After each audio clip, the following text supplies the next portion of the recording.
আসসালামু আলাইকুম। আমন্ত্রণ জানাচ্ছি ফভ টিভি নিউজ আপডেটে। সঙ্গে আছি আমি ইমতিয়াজ আহমেদ। শুরুতেই সংবাদ শিরোনাম। খুনি ফয়সালের ভিডিও কি বার্তা দিচ্ছে? ফয়জুল করিমের ব্যাংকে 1176 টাকা, স্ত্রীর 187 ভরি স্বর্ণালংকার। ডাকসু প্রতিনিধিদের গুরুত্বপূর্ণ বার্তা দিলেন তারেক রহমান। পুতিনকে হত্যার চেষ্টা নাকি সাজানো নাটক? ভিসা ছাড়াই তুরস্ক ভ্রমণ করবে চীনারা। এবার বিস্তারিত। ইনকিলাব মঞ্চের মুখপাত্র শহীদ শরীফ ওসমান হাদি হত্যার প্রধান সন্দেহভাজন ফয়সাল করিম মাসুদের একটি ভিডিও বার্তা সম্প্রতি সামাজিক যোগাযোগ মাধ্যমে ছড়িয়ে পড়েছে। ভিডিওটি যাচাই করে দেখা গেছে কৃত্রিম বুদ্ধিমত্তা দিয়ে তৈরি নয়। ভিডিওতে দৃশ্যমান ফয়সালের চেহারা, মুখভঙ্গি ইত্যাদি ফয়সাল করিমের বাস্তব চেহারা এবং মুখভঙ্গির সঙ্গে পুরোপুরি সাদৃশ্য।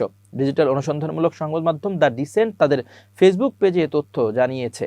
প্রতিবেদনে দ্য ডিসেন্ট জানিয়েছে, ওসমান হাদি হত্যাকাণ্ডের মূল অভিযুক্ত ফয়সাল করিম মাসুদের বক্তব্য হিসেবে প্রচারিত একটি ভিডিওর বিষয়ে অনেকে জানতে চেয়েছে। ভিডিওটি সম্পর্কে দ্য ডিসেন্টের পর্যবেক্ষণ তুলে ধরা হলো।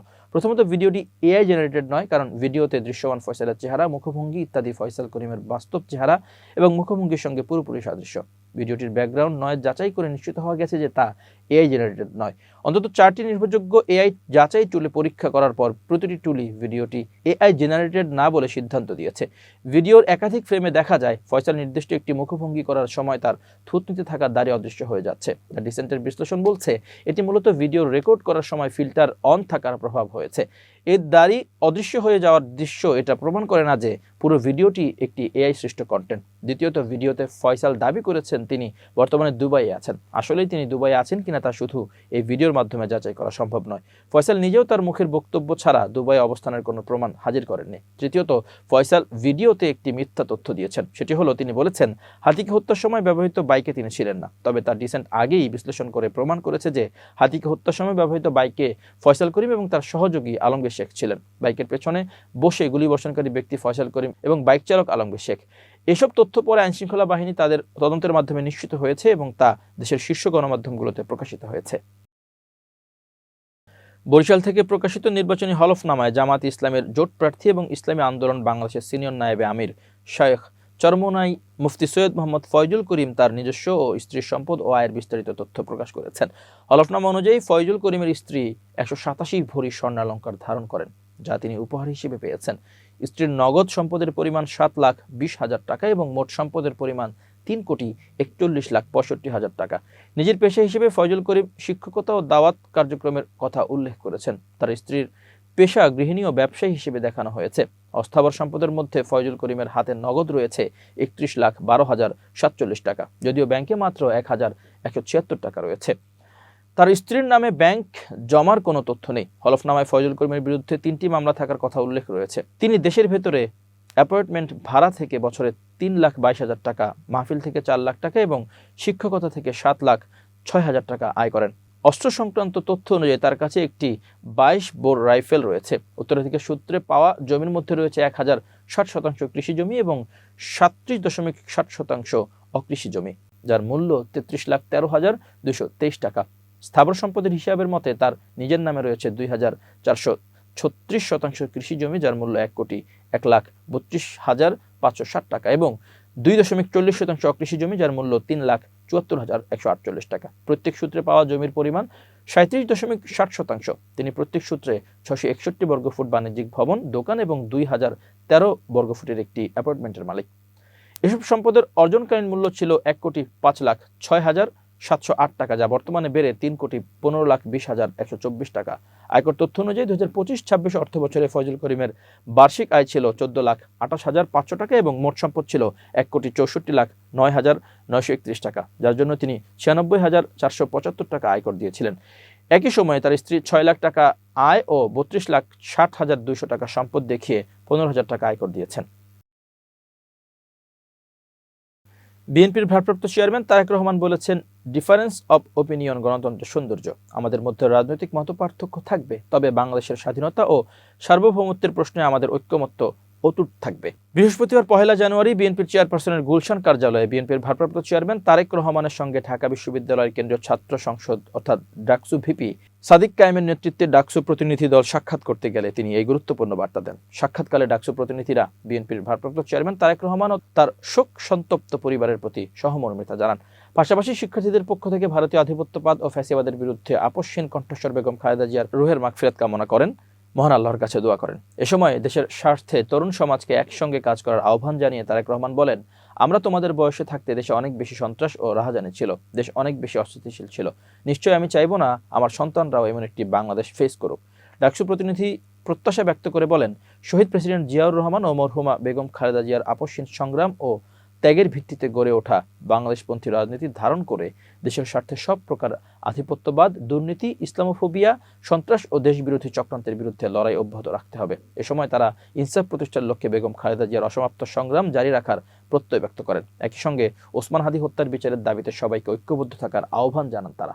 তারেক রহমানের সঙ্গে সাক্ষাৎকালে ডাকসুর সাহিত্য ও সংস্কৃতি সম্পাদক মোসাদ্দিক আলী ইবনে মোহাম্মদ, সমাজসেবা সম্পাদক এবি জুবায়ের, কার্যনির্বাহী সদস্য রায়হান উদ্দিন এবং কার্যনির্বাহী সদস্য শাহিনুর রহমান উপস্থিত ছিলেন। এবার আন্তর্জাতিক প্রসঙ্গ। রাশিয়ার প্রেসিডেন্ট ভ্লাদিমির পুতিনের বাসভবনে ইউক্রেনীয় ড্রোনের কথিত হামলার একটি ভিডিও প্রকাশ করেছে মস্কো, জানিয়ে আন্তর্জাতিক মহলে শোরগোল শুরু হয়েছে। রাশিয়ার প্রতিরক্ষা মন্ত্রণালয় দাবি করেছে ইউক্রেন অত্যন্ত পরিকল্পিতভাবে এই হামলা চালিয়েছে, কিন্তু রুশ প্রতিরক্ষা ব্যবস্থা তা সফলভাবে রুখে দিয়েছে। তবে এই ভিডিওর সত্যতা নিয়ে বড় ধরনের প্রশ্ন উঠেছে, কারণ কিয়েভ শুরু থেকেই এই অভিযোগ অস্বীকার করে আসছে। রুশ সামরিক বাহিনীর পক্ষ থেকে মেজর জেনারেল আলেকজান্ডার রোমানেনকভ জানিয়েছেন, ইউক্রেনের সুমি ও চেরনিহিভ অঞ্চল থেকে মোট 91টি ড্রোন উৎক্ষেপণ করা হয়েছিল। নভগোরোড অঞ্চলে লেক ভালদাইয়ের কাছে অবস্থিত পুতিনের বাসভবনটি লক্ষ্য করে এই অভিযান চালানো হয়। প্রকাশিত ফুটেজে দেখা গেছে রুশ সেনারা একটি ভূপাতিত ইউক্রেনীয় ড্রোনের ধ্বংসাবশেষের পাশে দাঁড়িয়ে আছেন, যাতে প্রায় 6 কেজি বিস্ফোরক ছিল বলে দাবি করা হয়েছে। মস্কোর মতে এটি রাশিয়ার প্রেসিডেন্টের উপর সরাসরি হামলার একটি সুপরিকল্পিত চেষ্টা ছিল।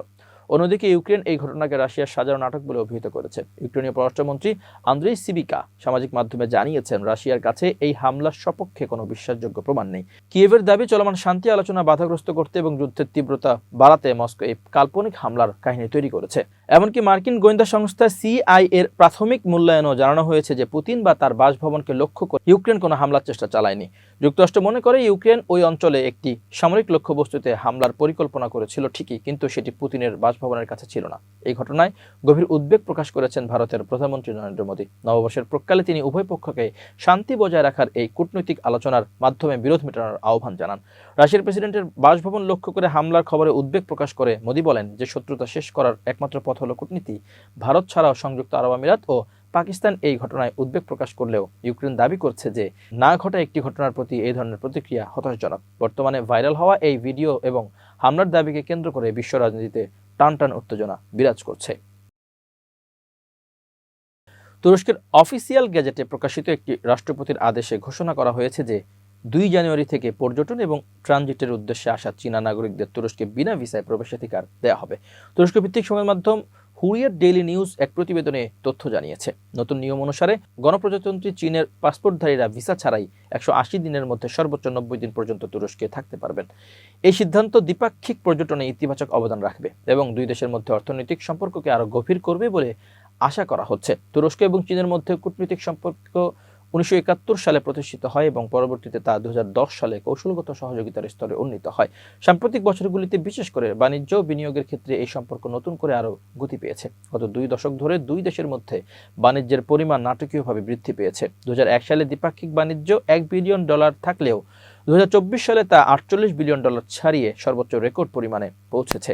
তুরস্ক পরিসংখ্যান ইনস্টিটিউট TUIK এর তথ্য অনুসারে 2024 সালে চীনের তুরস্কের রপ্তানি পরিমাণ ছিল $3.4 বিলিয়ন, যেখানে আমদানির পরিমাণ ছিল $44.9 বিলিয়ন। 2024 সালের সেপ্টেম্বরের প্রতিবেদনে বলা হয়েছিল যে বৈদ্যুতিক যানবাহন উৎপাদনে ব্যবহৃত কাঁচামালের মজুত প্রক্রিয়াজাতকরণের জন্য তুরস্ক চীনের সাথে একটি অংশীদারিত্বের পরিকল্পনা করছে। এই প্রেক্ষাপটে BYD ইতিমধ্যে তুরস্কে একটি উৎপাদন কেন্দ্র স্থাপনের জন্য একটি চুক্তি স্বাক্ষর করেছে। একই সাথে cherry automobile company limited, SAIC motor corporation এবং গ্রেট ওয়াল মোটর কোম্পানি এর সাথেও আলোচনা করা হয়েছে। প্রিয় দর্শক, শেষ করছি আইজি ক্রিয়েশন নিউজ আপডেট। আজ এ পর্যন্তই। ভিন্ন খবর নিয়ে দেখা হবে আগামীকাল সন্ধ্যা 7:30টায়। নিজেকে আপডেট রাখতে সাবস্ক্রাইব করুন চ্যানেলটি। নিয়মিত লাইক, কমেন্ট ও শেয়ার করে ছড়িয়ে দিন সর্বত্র। সুস্থ থাকুন, নিরাপদে থাকুন। আল্লাহ হাফেজ।